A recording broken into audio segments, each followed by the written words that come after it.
What's happening, folks? Welcome back to Celtic Fans TV. It's time for the starting 11 prediction for tomorrow's game at Celtic Park against Hibs. I've came down to Celtic Park, number one because it's the best backdrop in the world, and number two because I'm missing it. I'm sure you are as well. Before I get started with the team, this video is sponsored by the OneFootball app. It's the best free football app on the planet. You can get all the stats from the Scottish Premiership, you can check up on the league table, you can get all Celtic related news, transfer rumours and done deals as well. You can get line-up notifications as soon as the teams are announced on game day, meaning you can see how many I've got Neil Lennon's team wrong by, and you can watch selected UEFA Champions League and UEFA Europa League qualifiers for free on the app. The app's free wherever you get your apps on your phone, so click the link in the description of this video to download it and let me know what you think. A lot of you are already using it and really enjoying it, so get involved, click the link below and let us know what you think. Coming into the game tomorrow then, Hibs are currently sitting third. They've had 5 wins, 2 draws and 1 defeat so far. They've started really well. I like Jack Ross, I think he's got a good team. Nisbet and Doidge up front and Boyle out wide, I think they look really good. They obviously took points off Rangers at Easter Road last weekend, so this is going to be a tough game for us. I think the team are going to need to really play well to get maximum points tomorrow. Obviously we're off the back of the win against Riga on Thursday, another laboured performance but another win. We are grinding out these wins despite the fact we're really not playing well at the minute, and that bodes well because we will get going at some point and start putting the performances together. To the team, I think it'll be Barkas in goals, obviously. Back three, I'm going to go a back three. I'm going to stick with the same back three from Thursday. Beaton, Shane Duffy and Christopher Aya. We didn't really give up too many chances on Thursday, but I do feel like we're still a wee bit vulnerable in the counter-attack, but I suppose that will tighten up as the players learn to play together. If Julian's out with a back injury, I'm not sure if he's going to be back, but I don't think those sorts of problems are going to clear up in a week. So if he wasn't ready on Thursday, I'm going to guess, having not heard from Neil Lennon in the press conference or anything, that he's not going to be ready for tomorrow. So back three, Beaton, Duffy and Aya. Right wing back, Jeremy Frimpong came off the bench half an hour in the other night, got man of the match despite the fact he only played 60 minutes. He was the overwhelming positive for the game for Celtic. Got the assist for El Yunusi's goal. I thought he was absolutely superb, and he just injects a sense of urgency into the team, a sense of energy, something that's really lacking at the minute. So he's an absolute stick on to start tomorrow, I think. On the left hand side, Greg Taylor. We've still only got one left wing back.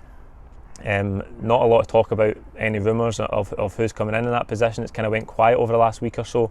I think the club really need to get someone in there, but there's no chance we're going to go with anyone but Taylor on the left hand side because, as I say, Boyle will be out on the right hand side for Hibs, and he is dangerous, he is quick, so we need a defensive minded player out there to guard against their counter attack. In the midfield, I expect it to be Scott Brown alongside Callum McGregor. Scott Brown's played a lot of games now. I think it's 4 games. I think he's played full 90 minutes in the space of 12 or 13 days.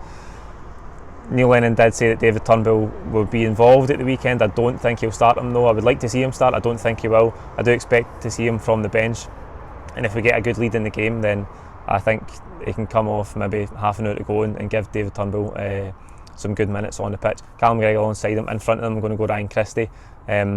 Frustrating night again for Ryan Christie on Thursday. I thought that he was wasteful in possession. We know he likes to have a shot whenever it's on, but sometimes he's just so wasteful with the ball. But I know Neil Lennon likes him. Because I'm going to go 3-5-2, it means him or Ncham has to come out. Ncham came off earliest the other night, just around about 70-minute mark, so I don't know if he's going to keep his place. I don't think he's done much wrong, but again, if I think it comes down to Ncham over Christie, I'm going to go with Christie. I think Neil Lennon will pick Christie, because up top I think Neil Lennon is going to play Mohamed El Yunusi just off of Odsonne Edouard. El Yunusi came off the bench the other night, got the winning goal, and the reason I think Neil Lennon will put him in is because he was very complimentary about El Yunusi's attitude and his work ethic and training since he's been out of the team. He's had a few weeks on the bench now, El Yunusi, but Neil Lennon seemed really happy with his attitude, his application, and he came off the bench and got a brilliant winning goal the other night. So I think Neil Lennon is going to put him in, and I think in this 3-5-2 formation the only way you can fit El Yunusi in is to play him just off of the main striker. The main striker being Edouard, maybe a little bit harsh on Ajeti that he didn't start on Thursday, and maybe tomorrow. I mean, I'd like to see him up top with Edouard, but I've just got a sneaky feeling Neil Lennon will go with El Yunusi. Edouard on the periphery the other night, really struggled, not been at his best the past few games. Hopefully tomorrow, it's probably the biggest domestic game we've played so far.